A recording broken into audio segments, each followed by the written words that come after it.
Paulo, mapapakanta nga ba ng Sana Dalawa ang Puso Ko?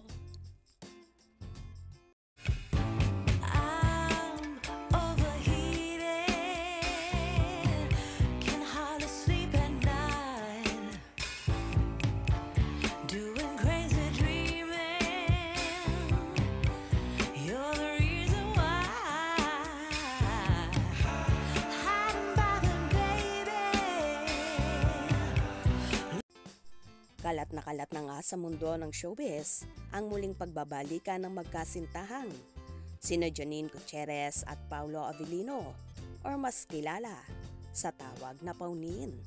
Yes, nagkahiwalay nga ang dalawa sa hindi inaamin na dahilan. Hindi pa man sila umaamin sa madlang people na may relasyon ang Paunin, pero heto nga't nababalita na naghiwalay sila. Isa ito sa natalakay ni Ogie Diaz, Mama Loy at Ate Mirena sa kanilang vlog. Ang 60 pa nga raw ay nafo-fall na ang actress na si Kim Chiu kay Paulo dahil ito nga ang sinasabihan ng dalaga ng mga problema. At for sure alam din ng actor ang tungkol sa hiwalayan nila, Kim at Sian Lim. Kaya nga lang, wala namang linaw yun. Kung split na si Sian Lim, tapos na-focus ang attention ni Kim Chiu, kung sakali kay Paulo, wala. Ang sabi sa akin ng aking source, nagkabalikan na raw si Paulo Avellino at si Janine Gutierrez. Hindi nga din maiiwasan na malink naman si Paulo kay Kim, lalo pat patok nga ang kanilang Kim-Pao tandem na may kakaibang spark na dala at ang lakas talaga ng chemistry. Kitang-kita rin kasi ang sweetness ng Kim-Pao on and off cam, kaya naman marami ang nagsasabi na may namamagitan na at nagkakabutihan na ang dalawa.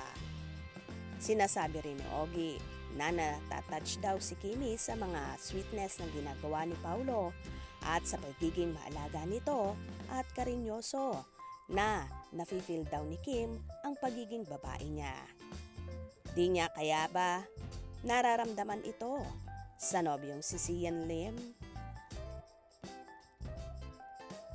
Sa bagay, walay naman talagang pakailam yon kay Kimi dahil mas focus nga siya sa kanyang karir at talent, kung meron nga.